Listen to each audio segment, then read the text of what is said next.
the South and Midwest are still recovering from severe weather that destroyed homes, businesses, and leveled entire communities earlier this month. As always, we remain grateful for the first responders. As the President's statement indicated, our teams have been directly in touch with state and local officials. The President also spoke directly with Governors Stitt, Huckabee Sanders, Abbott, to offer his condolences for the lives lost and reiterate that the federal government stands ready to support as needed. As we speak, FEMA is conducting damage assessments with their state and local counterparts, and tomorrow the FEMA administrator will travel to Arkansas. As we turn towards recovery, we urge residents in the affected areas to remain vigilant and continue listening to state and local officials. We also want to encourage everyone nationwide to prepare now for potential severe weather in your area. Next, just wanted to lay this out for folks and shout this out. We saw a record number of travelers at airports over Memorial Day weekend. As you all know, President Biden is taking action to improve their travel experience by taking on hidden junk fees. The Biden-Harris administration is mandating that airlines show upfront the price of checked bags, seats, and flight changes or cancellations, which will save consumers $500 million a year. Two airlines, Spirit and Frontier, announced that they are ending change and cancellation fees. Our administration is also requiring airline to provide automatic refunds when flights are canceled or significantly changed. We are proposing that hotels and car rental companies show the full price upfront, banning hidden fees. And we are also lowering the price of gas, including by selling 1 million barrels of gasoline from the Northeast Gasoline Supplier Reserve. We know that severe weather yesterday disrupted some flights, which is why the Department of Transportation is keeping pressure on airlines to improve flight operations and help travelers when there are flight delays or cancellation. With that, we have the Admiral here from NSC, who is going to speak to the development in the Middle East. Admiral? Afternoon, everybody. So I just want to, right off the top, talk about these devastating images and reports coming out of Rafah over the weekend following an IDF strike that killed dozens of innocent Palestinians, including children. And you've all seen the images. They're heartbreaking. They're horrific. There should be no innocent life lost here as a result of this conflict. Israel, of course, has a right to go after Hamas. And we understand that this strike did kill 2 senior Hamas terrorists who are directly responsible for attacks against the Israeli people. But, as we've also said many times, Israel must take every precaution possible to do more to protect innocent life. As soon as we saw these reports over the weekend about the strike, we reached out to the Israeli Defense Forces at various levels to gather more information, and we've been actively engaged with the IDF and with partners on the ground to learn more about what happened. I'll note that the Israeli Defense Forces today released initial findings that point to the fire being caused by a secondary explosion, not the initial strike. I think this speaks very clearly to the challenge of military airstrikes in densely populated areas of Gaza, including Rafah, because of the risk of civilian casualties. Which of course happened terribly in this case. A horrible loss of life. We're glad that the Israeli Defense Forces are doing a full investigation, which we believe is going to be very important to try to prevent future such mishaps. With that, I can take some questions. Thanks, Admiral. Can you explain how the strike in Rafah does not cross the lines that the President has set and many of you have repeated that the operations be targeted and limited? We still don't believe that a major ground operation in Rafah is warranted. We still don't want to see the Israelis, as we say, smash into Rafah with large units over large pieces of territory. We still believe that, and we haven't seen that at this point. But we're going to be watching this, of course, very, very closely. I want to just end this answer by making it very clear that regardless, every single loss of innocent life is tragic, and every single loss of innocent life should be prevented as much as possible. Has the president seen the images? I don't know. I can't speak to He's what been briefed on he has absolutely been. He's been kept apprised throughout the weekend on this. So you're saying the tent encampment that was first struck is considered a densely populated area? The whole area of Rafah, Ed, is densely populated. Now, there has been 1 million or so who have evacuated Rafah proper, but it's not like they're going all that far away. The whole area is densely So how populated. does this not violate the red line that the president laid out? As I said, we don't want to see a major ground operation. We haven't seen that at this point. How many more charred corpses does he have to see before the president considers a change in policy? We don't want to see a single more innocent life taken. And I kind of take a little offense at the question. No civilian casualties is the right number of civilian casualties. And this is not something that we've turned a blind eye to, nor has it been something we've ignored or neglected to raise with our Israeli counterparts, including, Ed, this weekend as a result of this particular strike. Now, they're investigating it, so let's let them investigate it and see what they come up with. But the president doesn't have like a personal limit to this? The president has been very clear and very direct about what our expectations are for Israeli operations in Rafah specifically, but in Gaza writ large. We don't support, we won't support a major ground operation in Rafah, and we've, again, been very consistent on that. And the president said that should that occur, then it might make him have to make different decisions in terms of support. We haven't seen that happen at this Why point. not have him come out and say that himself? The president has been speaking to leaders throughout the region on a regular basis. He has been addressing you guys in various fora. You've got plenty of opportunities to talk to the president, including, I might add, in a press conference last week.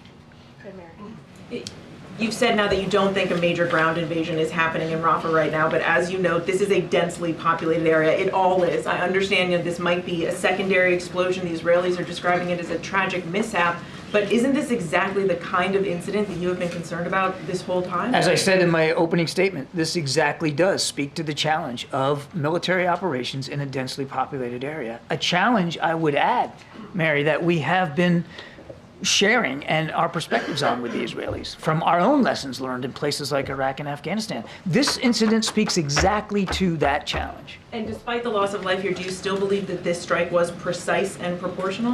There's an investigation. I think we're going to let the Israelis do their work. I don't think you can expect me to speak to the details of a specific strike by Israeli military forces when we had nothing to do with that. And just one more, you've called the strike devastating, the images heartbreaking, but you've stopped short of outright condemning this strike. Can you explain why? We have been, I think, very strident in our condemnations about the deaths of innocent civilians. These deaths are not excused from that. But we have to understand what happened here. There's going to be an investigation. They've already said it was a tragic mistake. They're looking into it. They have been able to investigate themselves and hold people accountable in the past. We'll see what they do here. Awesome. Yeah, thank you. I want to be clear, after this weekend strike, is it our assumption that nothing about U.S. policy has changed or is changing in regards to... As a result of this strike on Sunday, I have no policy changes to speak to. It just happened. The Israelis are going to investigate it. We're going to be taking great interest in what they find in that investigation, and we'll see where it goes from there. I also want to ask, we saw a good amount of international condemnation after this strike, whether it was from President Macron of France, others in Europe. We have not yet heard from the president publicly at all about this strike. Why is that? Well, again, I think I've answered this question with Ed. You've heard the president on numerous occasions in just the last few days about what's going on in the Middle East and in other places around the world, and you'll hear from him again. I'm absolutely confident of that. One last question. Is there any concern that the United States itself is being isolated internationally as we continue to support the operation and you're seeing European allies? One of the things that we've talked about with the Israelis about the manner in which some of these operations are being conducted, is the real danger that Israel itself could become further isolated from the international community, just by dint of the manner in which they are conducting operations. So this is of concern, clearly, because it's not It's not in Israel's best interest, and it's not in our best interest for Israel to become increasingly isolated on the world stage. As a matter of fact, one of the things the president came into office wanting to do, and actually we had made some progress before the 7th of October, was working towards a more integrated Israel into the region. So it's in our national security interest to make sure that that doesn't happen. The president doesn't make decisions, and he doesn't execute on policy based on public opinion polling or on popularity contests. He bases his decisions on our own national security interests, what's at stake for our safety and security here at home and abroad, and what's in the best interests of our allies and partners. Sometimes what's in the best interest of your alliance and your partnership is to be candid, forthright, even tough with your friend, which we have been able to do with Israel. So I just want to be clear on that. We spoke about Israel's isolationism there. I just want to make clear, are you concerned at all, or is the administration concerned at all about the United States being out of step or isolated? I thought I got to that in the last part of my soliloquy. No, I did. I did! Well, I'm sorry, I did not catch that. You didn't get it. Okay, so I'm going to try it again, and we'll see. Maybe take two would be better. The president's not making decisions based on popularity or public opinion polls here around the world. He's making decisions about our national security based on those interests and what meets those interests. And it certainly doesn't meet our interest, and it doesn't meet our Israeli partners' interest for them to become further isolated. But he's not making decisions based on that being a worry. He's making decisions based on what's in the best interest of the American people and our safety and security abroad. Thank you so much. So last week from this podium, Jake Sullivan was asked about the Rafah operation, and he said, and I quote him, "What we're going to be looking at is whether there is a lot of death and destruction from this operation."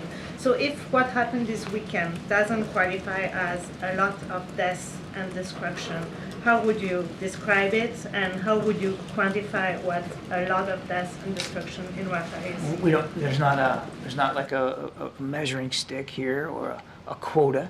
As we've said many times, the right number of civilian casualties is 0. We won't see any. Now we've seen more than about a dozen or so that we know of, at least from this strike alone. That's horrific. That's terrible. We don't want to see that. The answer should be 0. The Israelis have said this was a tragic mistake. They're going to investigate that. We're going to let them do that.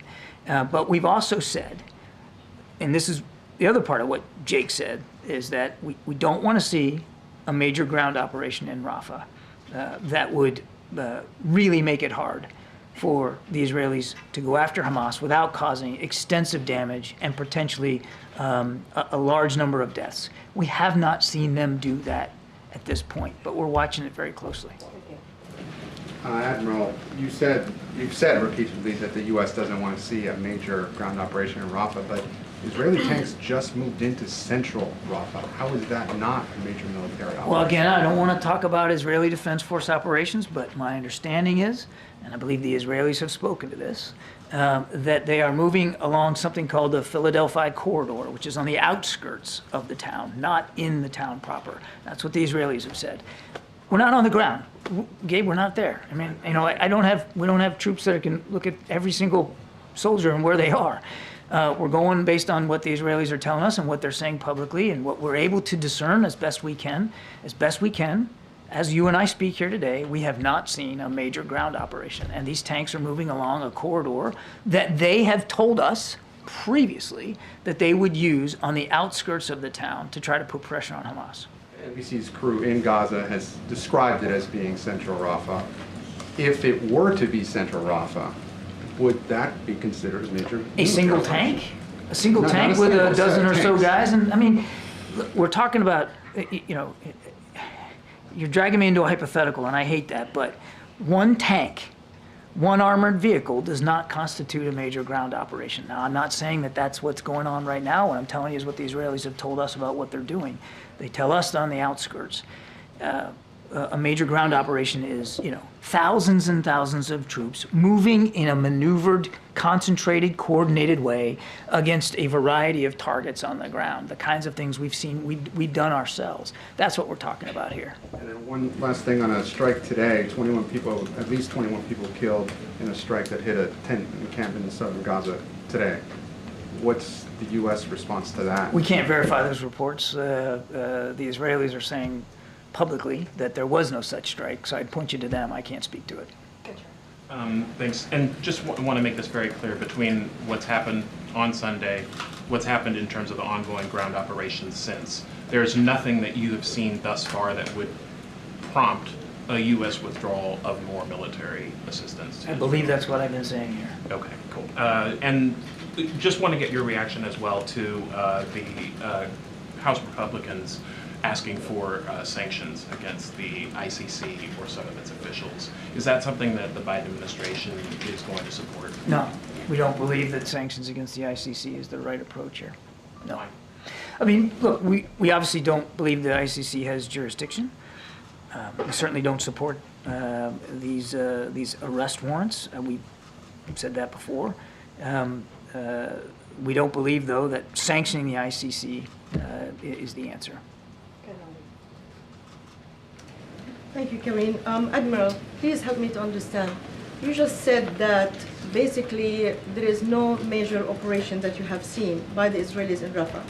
And you insisted that it has to be a viable plan to evacuate all civilians, and that was considered kind of red line, if you don't want to call it a red line. So explain to me how 1 million people who are forced to leave Rafah to no place that's considered a safe zone, with now only 400,000 left, how could it be that different from what you said, that we oppose the plan unless the Israelis give us really a viable way to make sure that these 1.5 million civilians are safe? So 1 million, they're not really safe, because we have seen yesterday, they have been attacked, they're burned to death, with kids have no heads, headless kids, you've seen the pictures. Yes, I have.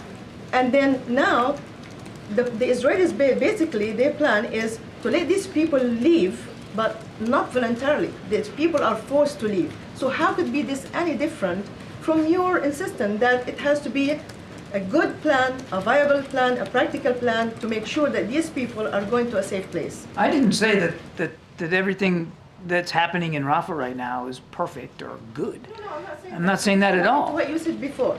You said before that it has to be a viable plan to evacuate 1.5 million people. Now we have 1 million completely in Yeah, nowhere. not all the 1.5 million are out of Rafah, right? There's still hundreds of thousands that are still in Rafah, that are still in danger. And we still have not seen a plan to take care of their safety and security, which is why nothing's changed about our view that we don't want to see a major ground operation in Rafah that puts those people at greater risk. I'm not really sure where you and I are on a different page here. I don't know if you answered my question, but it's Well, let's try it again. Go Okay. ahead. You said that the Israelis have to offer a viable plan to evacuate 1.5 million civilians, correct? You said that many times. We want to see a viable, credible plan for the safety and security. 1.5 million.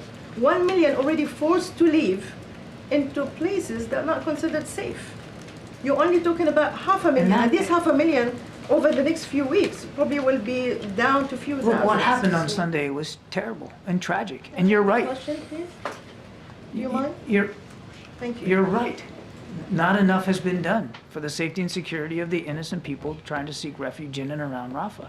I'm not pushing back on that at all. And I can't verify where everyone who left, where they went. I don't know if all of them went to a tent compound that was set up by the Israeli Defense Forces, or maybe they went someplace else. Obviously, it's still a dangerous place, which is why what happened on Sunday is so tragic. And we don't want to see it happen again, which is why we think it's important for the Israelis to investigate this fully, completely, and be transparent about it. And more importantly, to learn lessons from the investigation so that this can't happen again. Let's do our Question, best please. to One quick respect our question. colleagues here. Go ahead. Sure. Thanks. So just to clarify, how No, can the no, go ahead, Nadia. You had Thank you. And then I'll. And then Just we'll one go quick after. question. Thanks. The European Union are considering imposing sanction on Israel if it does not oblige by the ICJ order to stop the attack on Rafah. Is this something that you disagree, agree with?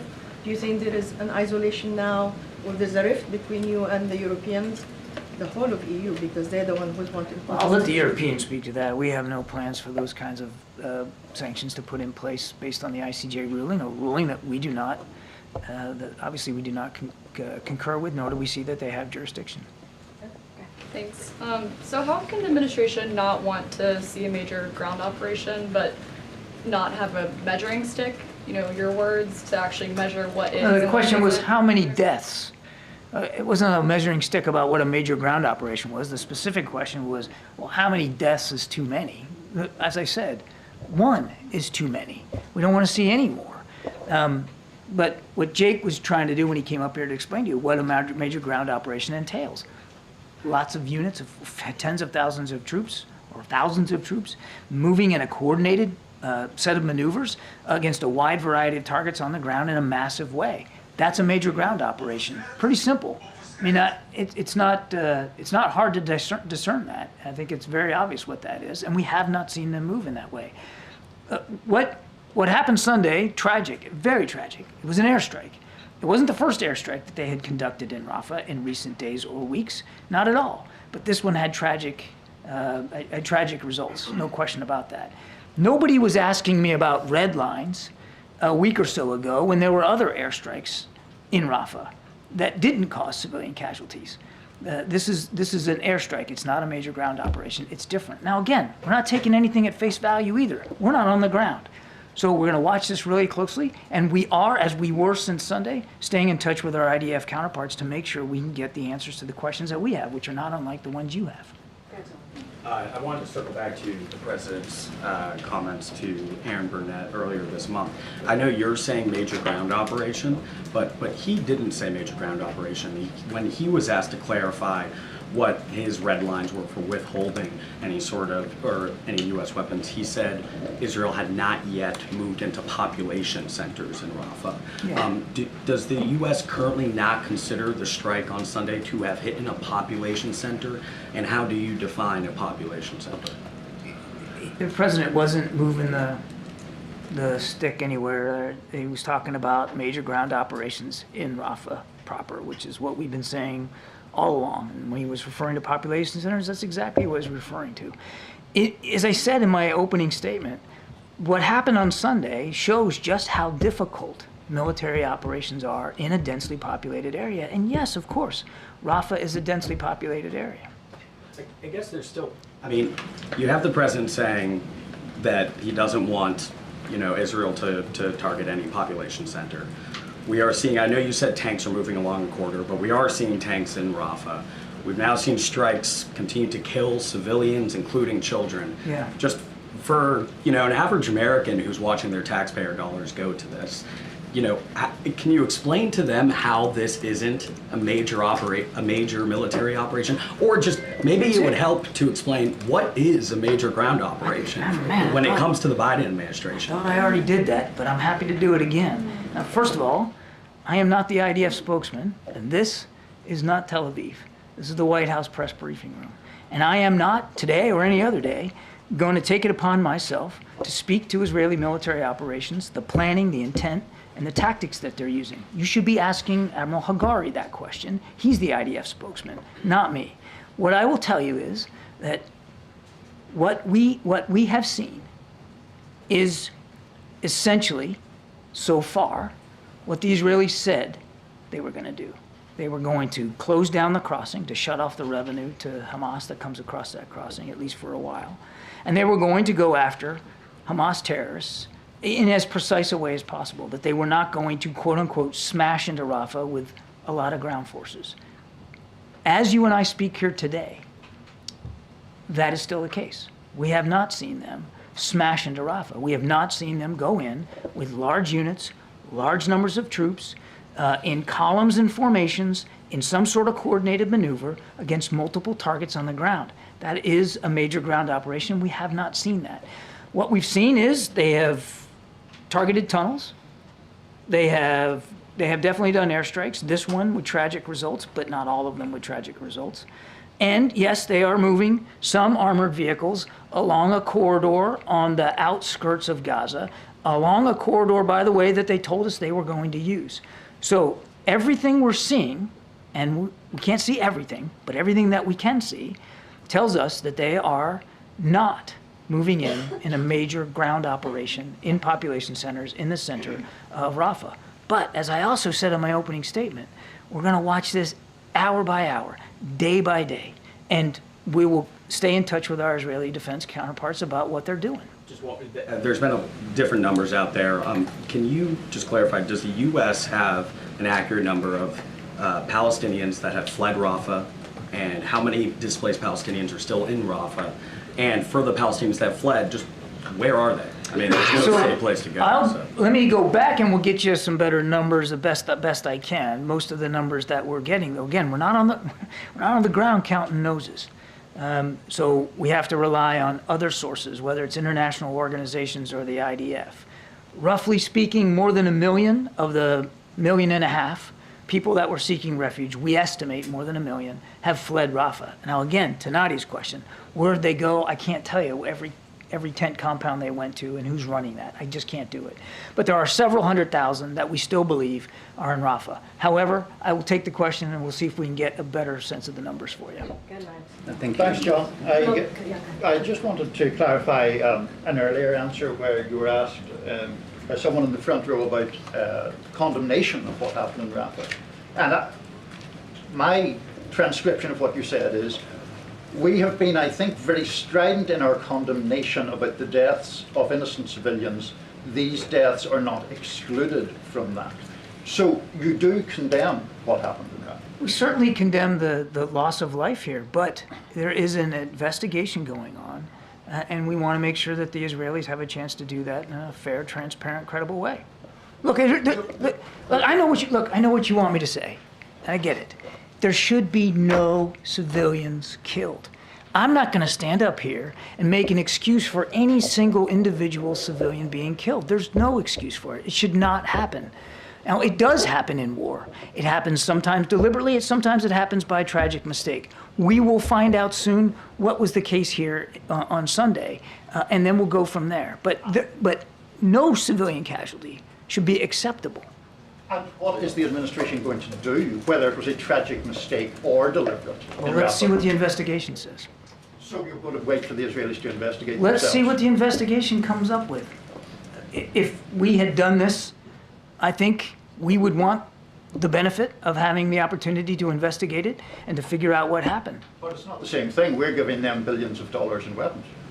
We're giving them the kinds of capabilities they need to defend themselves.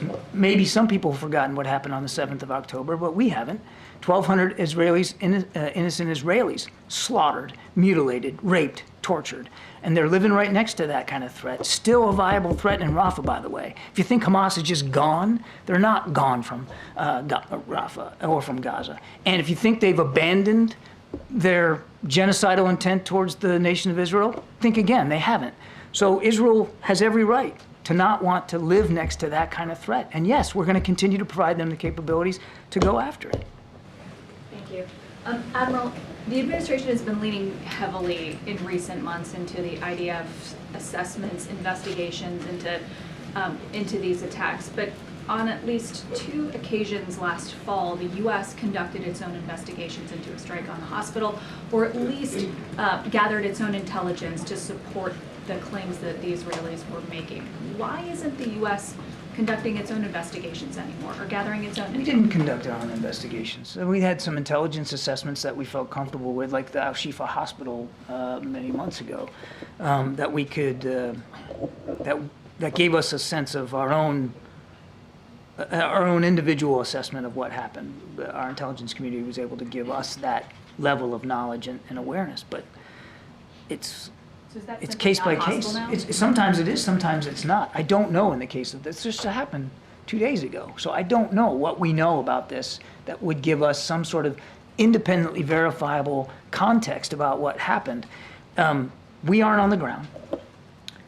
We aren't flying the aircraft. We're not choosing the targets. We're not providing the intelligence that leads to every target that the Israelis decide to hit. It is their operation, their troops involved, their capabilities, their pilots. They have the obligation to investigate this themselves, and they'll do that, and we will take a look at it and then see what it says. If we have some means independently of being able to verify some parts of the information ourselves, then I'm sure our intelligence community will do what they can to put that together for us. But it's not, you shouldn't expect that in every operation on any given day in Gaza that we're going to be able to just independently triangulate every single event and determine for ourselves what happened. And you've described at length what a major ground operation in the administration's eyes would look like. But for many months, there have been discussions behind the scenes about what the U.S. would like to see in terms of alternatives to that major ground operation. Were these strikes part of those alternatives? Some of the alternatives, I can't speak again to these particular strikes. What the Israelis have said was that they were going after Hamas operatives. And they have said that they killed Hamas operatives in a Hamas compound. Hamas itself put out a statement celebrating the martyrdom of 2 of their fighters in this strike on Sunday. So I don't know how anybody could dispute that they weren't trying to go after Hamas in a targeted, precise way in this regard. As a matter of fact, Wait, just a second. matter of fact, the Israelis have said they used 37-pound bombs, precision-guided munitions. 37-pound bomb is not a big bomb. And it is exactly the kind of munition, if in fact that's what they used. I'm not verifying it, just saying that's what they said. If it is in fact what they used, it is certainly indicative of an effort to be discreet and targeted and precise. Now, obviously, this had tragic results. And obviously that needs to be investigated, and we need to know why, even using small diameter precision-guided munitions, this was able to happen. But we'll have to let the Israelis get to the bottom of that. Evacuate the area where the strike took place if it was intended to be precise. Again, you're asking me for information about their targeting and decisions that I can't answer. All I can do is point you to what they have said, which was they were going after a Hamas compound. And that it's, as a result of that strike, in some form or fashion, they say there were some secondary explosions that led to this fire, that led to these deaths.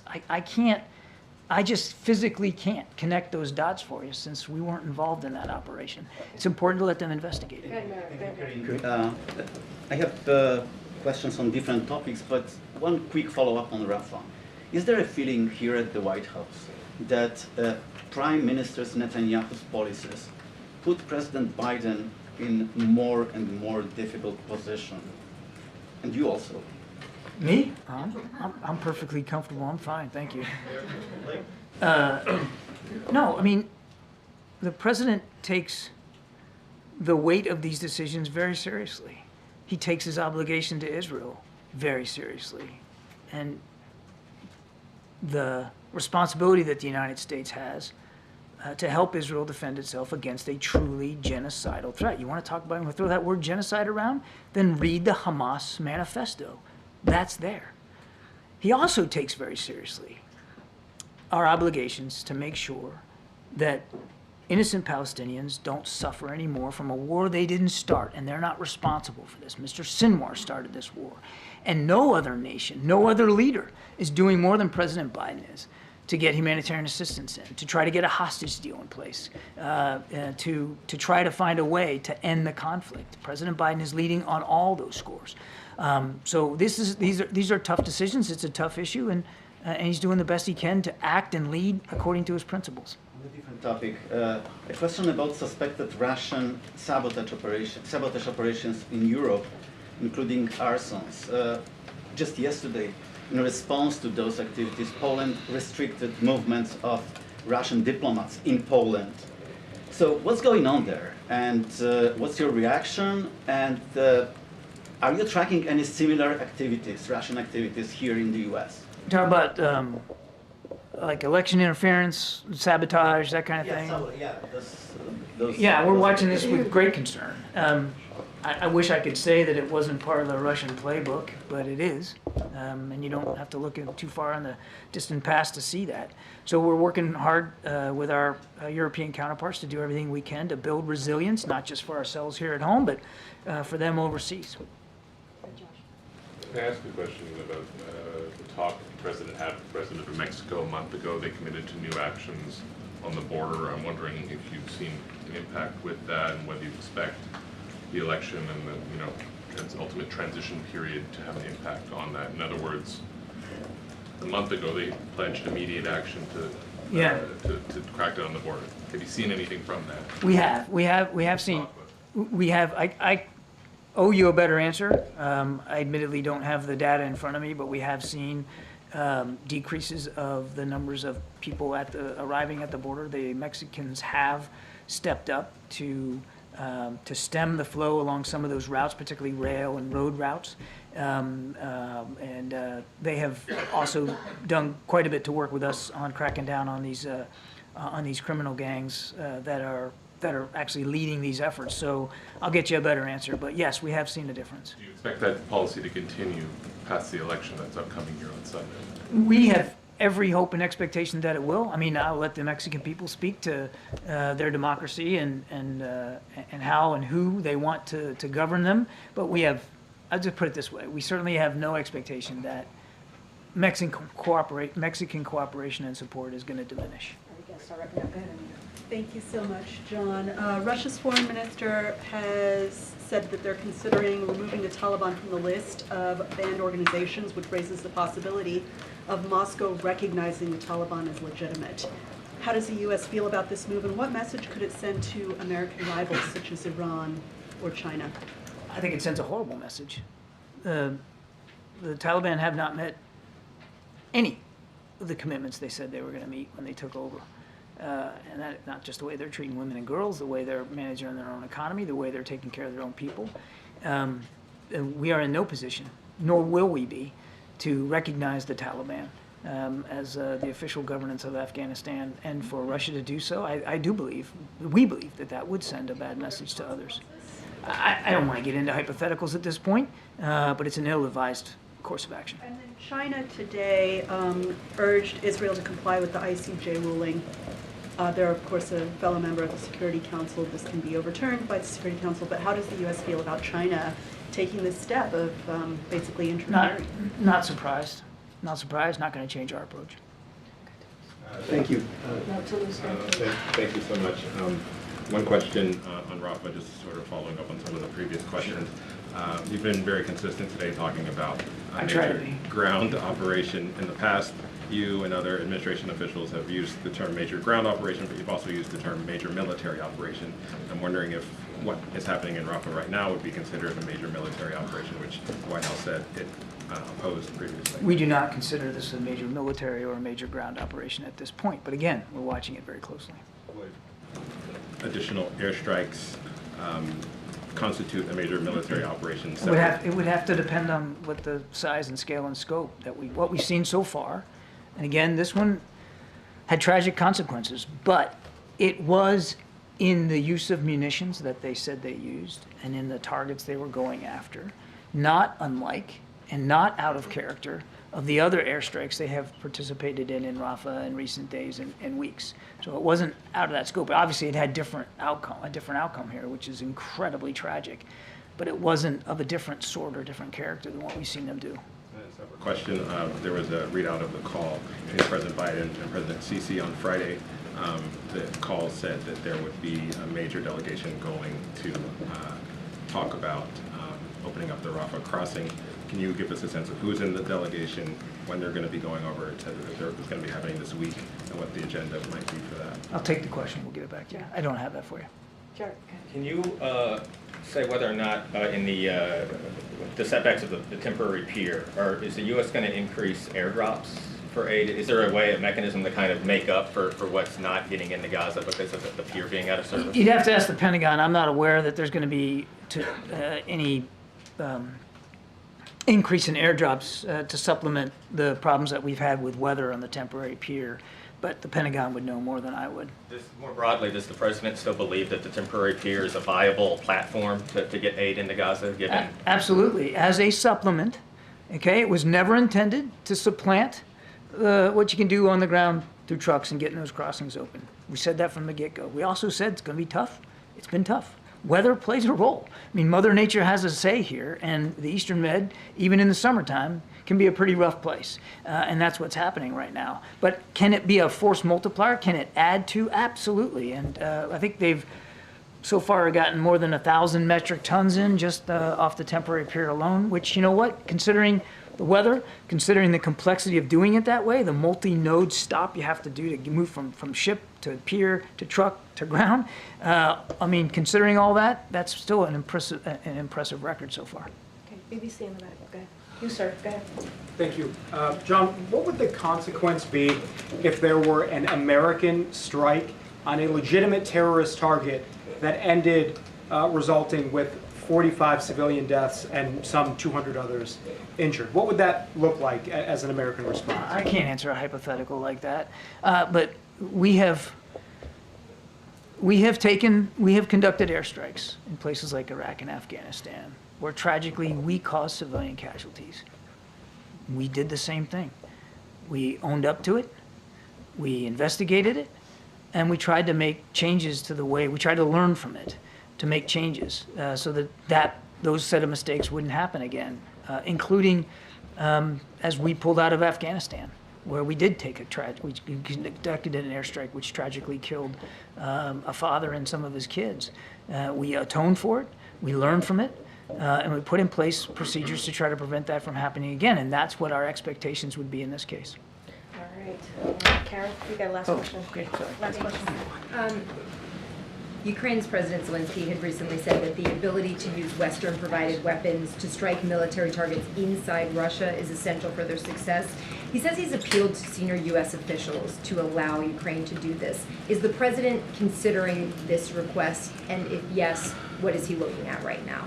We're aware of the interest that President Zelensky has expressed in this regard. I would tell you that there's no change to our policy at this point. We don't encourage or enable the use of U.S.-supplied weapons to strike inside Russia. I would note that the Ukrainians have, in the past, defeated imminent air attacks, such as some of the ones that have occurred in the last few days on their own since the war began. And we will continue to talk to them nearly every day about what they need. And I think I'd leave it at that. Thank you so much. Thank you. One more, Admiral. Take a few more. Would you take a few more, please? Thank you, guys. Thanks, Admiral. Appreciate it. Okay. Go ahead, Omar. I just had a couple of scheduling questions. Yeah, you mentioned sure. the FEMA administrators going to Arkansas. How about the president? Will he be visiting any of these states that are impacted? I don't have anything to preview on the president's schedule at this time. Obviously, you heard me lay out what FEMA has been able to do and how we are there for the states that have been impacted by this horrible storm. FEMA is on the ground. They're assessing what's needed. The president called the governors just yesterday. We read that out. And obviously, we are here to assist on the federal government side and are ready to help. And I think it's important that the FEMA administrator will be on the ground in Arkansas. I don't have anything on the president's schedule to share. And the former president's trial is coming to an end, and there should be a verdict maybe in a matter of days.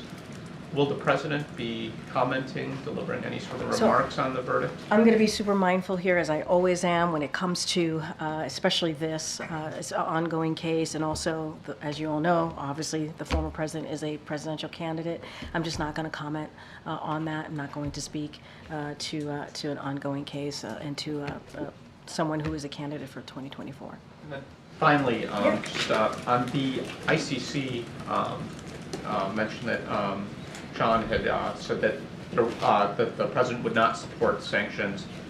Has there been a change of heart in the administration? Because Secretary Blinken said last week at a hearing that he was committed to taking action against the profoundly wrong-headed decision. So yeah, look, I was aware of, I watched obviously the Secretary's hearing.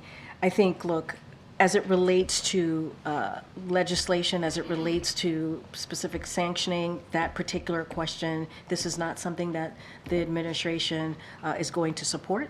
And we've been also very clear that the president, and I'll reiterate what the president said. He said this just last week, right before an event that was happening right in the Rose Garden, that we fundamentally reject the ICC's prosecutors' application for arrest warrants against Israeli leaders and sanctions on the ICC. However, we do not believe is an effective or an appropriate path forward, appropriate tool to address what our concerns, the United States concerns, are on the ICC.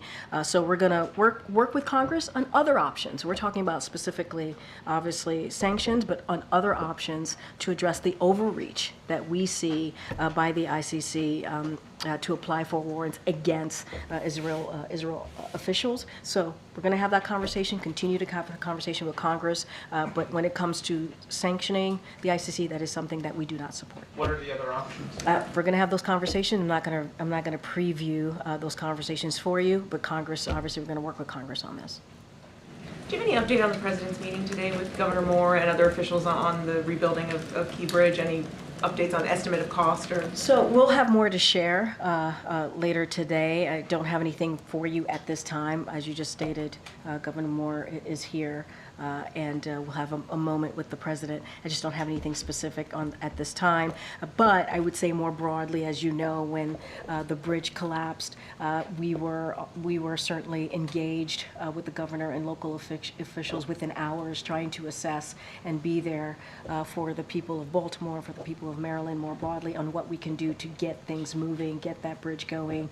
As you know, Secretary Buttigieg was here, and right before he came out here that time, he announced tens of millions of dollars that we were providing, in emergency funds to get that going. We will have more to share, and we want to do everything that we can to get the bridge up, to get things moving, obviously in that area, and it is important that we get that done for the people of Baltimore and for folks in Maryland. But I just don't have anything specifics to share at this time, but we certainly will have more. Okay.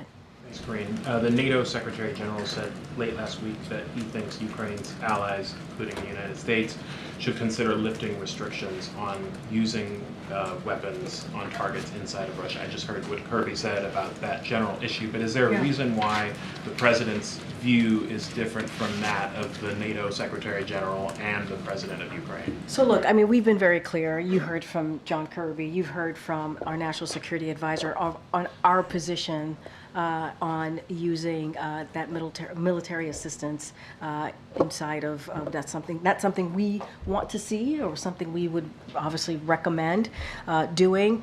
But we also believe it is important that Ukraine has everything that it needs to defend itself, which is why the National Security Supplemental that was passed, that was incredibly important for the brave people of Ukraine to continue to defend their democracy. We want to see that continue, and we are very appreciative of NATO and our NATO allies and the more than 50 countries that this president has been able to bring together and support Ukraine in their fight for their own sovereign territory. I just don't have anything beyond that. We do not want this to escalate in any form, but we do believe that Ukraine needs to have everything that they need to defend themselves, and that's been our position. I don't have anything to share beyond what you've heard from this podium. And one more, President Zelensky said today that if President Biden misses this peace summit that's being organized in Switzerland, it would be like a standing ovation for Russian President Vladimir Putin. I know you haven't announced anything there. Is the president going to that, and does he agree with Zelensky's assessment of what his absence would mean? So just a couple of things I would say there, and you know this, we have actively participated in each of the previous Ukraine Peace Summit. That is something that the U.S. government has been obviously engaged, and we will continue to be represented in the summit, including the upcoming one. Although I don't have anything to share with you today on anything specific, but we've had active participation. That is something that we have been engaged in as it relates to the summit. It's important we continue to support Ukraine's effort. You just heard me lay out why we believe it's important to continue to make sure they have all the capabilities that they need to defend themselves, but also to secure a just and lasting peace. But we also must make sure that they have what they need to defend themselves, as I've said multiple times already. And you saw what's happened in Kharkiv this weekend. Certainly, that is not important to note. 24 people were killed, and it was just horrific.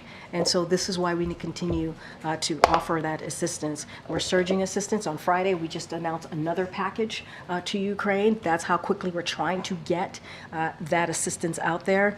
And this war, and we all know this, and we heard Jake say this, you heard the Admiral say this war could end tomorrow if Putin would just end the war, end his aggression against the people of Ukraine. And so that's how we see it. I'm glad that we are all glad that Congress passed the President National Security Supplemental, and we're going to continue to do everything that we can to get that assistance out there. Okay. Thank you. This is your only scheduled televised briefing this week, right? Oh, are you disappointed? Yes.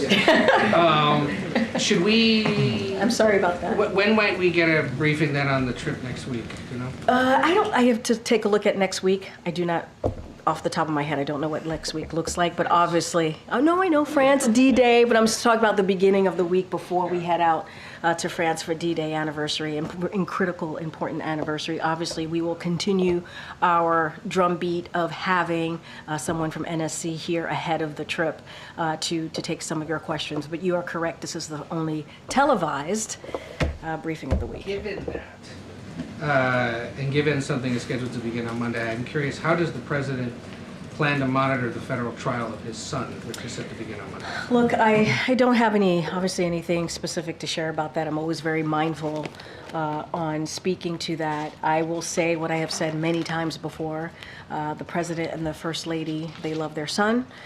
They are proud of how their son has been able to get back on his feet and continue his progress, and they will continue to support him. Outside of that, I don't have anything to share. You don't know if he's planning to try to attend in person at all? I don't have anything to share. As you just stated, next week is also incredibly important foreign policy travel, where we are going to obviously be in France for the anniversary of D-Day. So the President looks forward to doing that, to being in France. Obviously, the First Lady will be going as well, as there's a state dinner component, as you know, in France. But I just don't have anything to share beyond what I'm just laying out for you right now. Okay.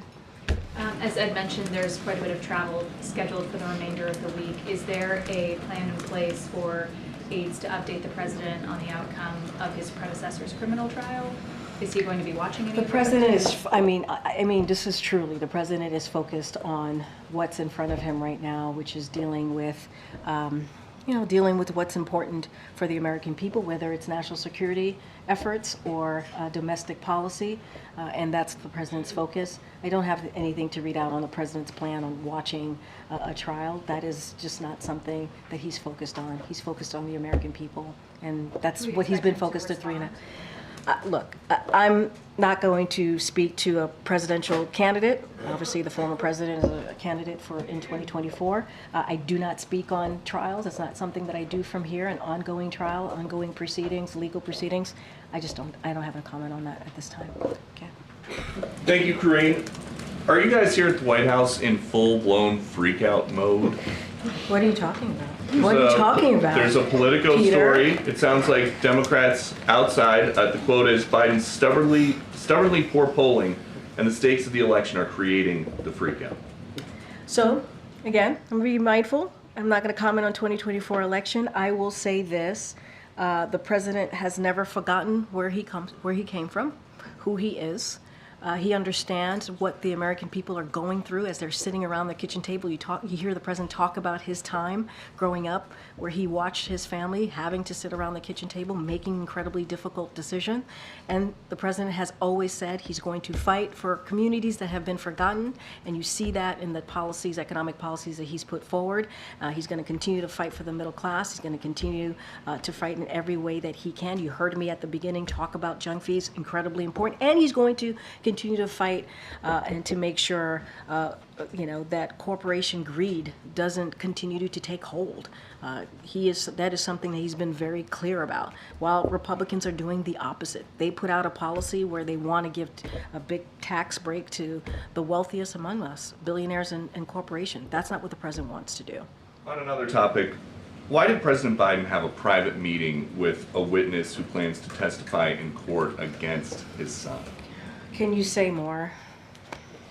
Hallie Biden is a key government witness who allegedly disposed of a gun that Hunter is accused of buying illegally. President Biden was at her house this week. I think the American people should also be told the full breadth of this, not just a part of this question here. As you all know, the president actually spoke to this yesterday during his memorial, I think impactful, powerful Memorial Day address, where he talked about the passing, the anniversary, the 9th anniversary of the passing of his son.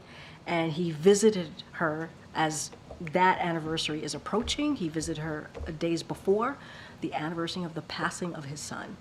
And she is family. She was married, obviously, to his late son. And I think that is something also to mention as you're asking your question to me. So they did not talk about her testimony? This was not about that. This was about literally the 9th anniversary of the passing of his son. That is upcoming in days. Peter. We learned today there's going to be a book coming out this summer by London Roberts. According to the press release, the book is about protecting the long unacknowledged grandchild of the sitting president of the United States. Do you know if President Biden has met that grandchild yet? I don't have anything to share. Go ahead, Mary. Thank you. On Georgia, today the ruling party in Georgia overrode President Zurabishvili's veto to so-called Foreign Influence Act, Foreign Influence Bill. What's your reaction to this, and what's President Biden's message to Georgians who want to be aligned with the West, not with Russia? So we talked about this a little bit last week when we saw the protesters, thousands of Georgians protesting. And so I will say this: we are disappointed to see the Georgian parliament override the Georgian president's veto of the anti-democratic foreign agents bill. Although the vote was not unexpected, as I just mentioned, we've all seen the tens of thousands Georgian protesting this bill just last week, which are some of the largest protests in Georgia's history. And we know that many Georgians made their opposition very clear. This legislation will require civil society organizations to register as agents of foreign government, simply for accepting 20% of their funding from a board. Civil society organizations play a vital role in preserving democracies, and creating this burden undermines their ability to do so. Stifling civil society is what authoritarian governments do, and it is a tool to quell dissent and silent tactics. It is not what democracies do. So we are disappointed to see what has occurred. Are there sanctions coming? I don't have anything to speak to on that at this time. I would refer you, obviously, to the State Department. Just last week made some announcements, so I would refer you to the State Department. Yes, sir. Two questions. So one, do you have any updates on the missionaries who were killed in Haiti? You know, whether or not we'll be able to get their bodies back to... It's a great question. I don't have any updates for you at this time. I'm happy to go back to the team and get some answers. And then obviously the Chiefs are coming on Friday. Their last celebration was disrupted by a shooting.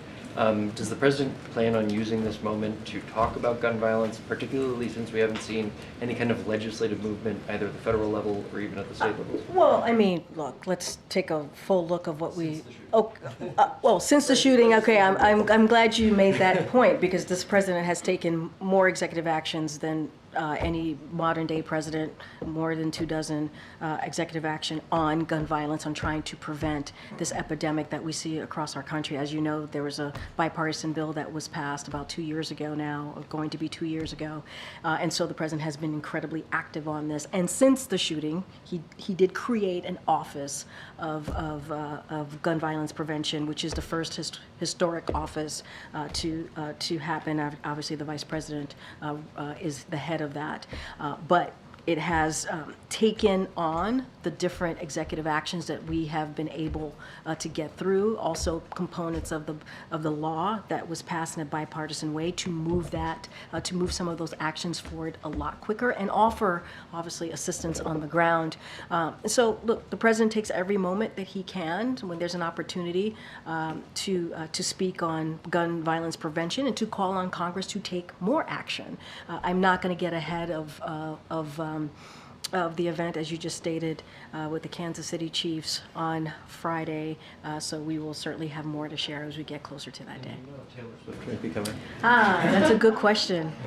I think the Swifties behind these double doors are hoping that that Taylor Swift makes an appearance. I don't have anything for you. I don't know. I can't speak to her schedule, but I know there's a lot of interest in this building on this campus. Go ahead, Josh. Can you give us the President's latest thinking on the border EO and what actions he plans to take? You've taken smaller, targeted actions in the past few weeks. Yeah. How's it looking? So look, you're right. The president has taken some actions, not just the past 2 weeks, but over the last 3 years to deal with what we're seeing at the border, a decades long issue with a broken system at the border. As you know, just last week, that legislation, that bipartisan legislation that we believed if the president had an opportunity to sign that legislation would have been the toughest, the fairest piece of legislation that we have seen to deal with the border in some time. And so it failed because Republicans, by their own admission, are putting electoral politics ahead of the American people. And there were things in that legislation that would have made a difference. And so it is unfortunate that happened. And you saw from the president's statement, congressional Republicans do not care about securing the border or fixing America's broken immigration system. If they did, they would have voted for the toughest border enforcement in history. That comes directly from the president in a statement. We will continue, to your question, we'll continue to evaluate all options at hand and looking at what we can do within our authorities, within the president's authorities. Don't have anything to announce at this time, but it is unfortunate that Republicans who came to the table, who wanted to work out and deal with an issue, a challenging issue, the border, they voted against their own policies, their own interests, and put electoral politics first, and that is unfortunate. Are you of the mind, though, that an EO, like one sort of big We're going to move look at is the option, or more piecemeal? like we continue to do, and we have done, and you just mentioned, just recently we've taken some actions. We are going to look at all of our options and try to figure out what is the right thing to do on behalf of the American people. That is something that the president has been consistent on and will continue to do. Go ahead, Jared. Thanks, Karine. A recent Bloomberg Morning Consult poll found an increased number of Americans in battleground states trust the vice president to fulfill the duties of the presidency. I know you can't comment on election-related topics, but this poll does suggest that the VP's travels to battleground states have been resonating with Americans. Given that increased trust in her leadership, what is the White House's view of the Vice President's travels to battleground states, particularly her economic opportunity tour, where she's been selling the administration's policies to Black and brown communities in particular? Does the White House believe that they have been effective on the ground? So I'm just going to be really mindful, as you just stated in your question to me, you're talking about battleground states. Obviously, that's part of a 2024 election. I'm not going to speak to that. What I will say more broadly, and you hear us say this many times, you've heard the president say this many times, he sees the vice president as a partner. And he feels that she's been effective in the work that she has done as a team. This is the Biden-Harris administration, and she is out there speaking directly to the American people. And we know when we leave here, we leave the bubble of Washington, D.C., it matters. When we go directly to the American people, it matters. When we share with them what we have done these last 3.5 years, our accomplishments, or listen to them or hear how they're feeling about the economy, how they're feeling about their health care, it matters. It resonates. And that's why the president himself enjoys being out there and talking directly to the American people. She's a partner. He believes she's effective. He believes that when he talks about policy, when he gets things done on the American people, he's doing that in partnership with the vice president. As it relates to how voters are feeling, battleground states, I just can't speak to that from here, and I know you understand that. Legal experts say that the Supreme Court's ruling last week that blocked a second Black majority district in South Carolina can make it harder to prove claims of racial gerrymandering, and will have long-lasting implications for Black voters. While the president in his statement last week reacting to this ruling called for the passing of the John Lewis Act and the Freedom to Vote Act, given the makeup of this court and other controversial rulings that this president has condemned, does the president have faith in this court? Does he have faith in the court? And would he consider publicly supporting what some Democrats are calling for, which is reform of the Supreme Court, whether that be expansion of membership or term limits?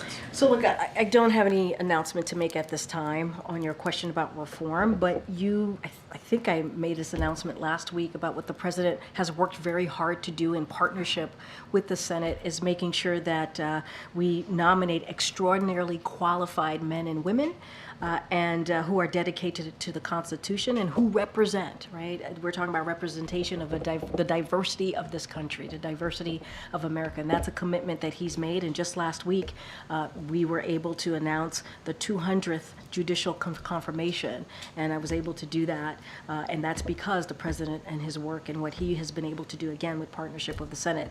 It was monumental news, a monumental moment, and that is for the rule of law for the American people. We're talking about over 60% are women and over 60% are people of color, and so we have more work to do, and we'll remain very steadfast on getting that work done. But as far as court reform, making any announcement, I just don't have anything for you. Go ahead. I know I have to wrap up. Go ahead. Thank you. The New York Times reported over the last few weeks that that 2 different flags associated with the January 6th attacks on the Capitol flew outside Justice Alito's home, 2 different homes. Does the president believe that Justice Alito should recuse himself from any cases related to January 6th or otherwise take any ethical actions related to this reporting? So look, as it relates to any ethical actions, that's for the courts they have to deal with that. And so any recusals, that's subject to the Supreme Court. That is something for them to decide. And as it relates to any investigations, that's something for Congress to decide. And so that is something that they need to focus on. We have said, and I have said from here, and this is something that the president believes when it comes to the American flag, it should be held and be treated sacred, in a sacred way. We just honored, veterans who obviously lost their lives. Memorial Day was just yesterday. And so we need to properly respect and honor those brave men and women who have defended our country for generations. And so it should be, American flag it should be held sacred. And that is our view. Anything else, obviously, that is for the court or Congress to decide. I have to go, guys. Thanks, everybody.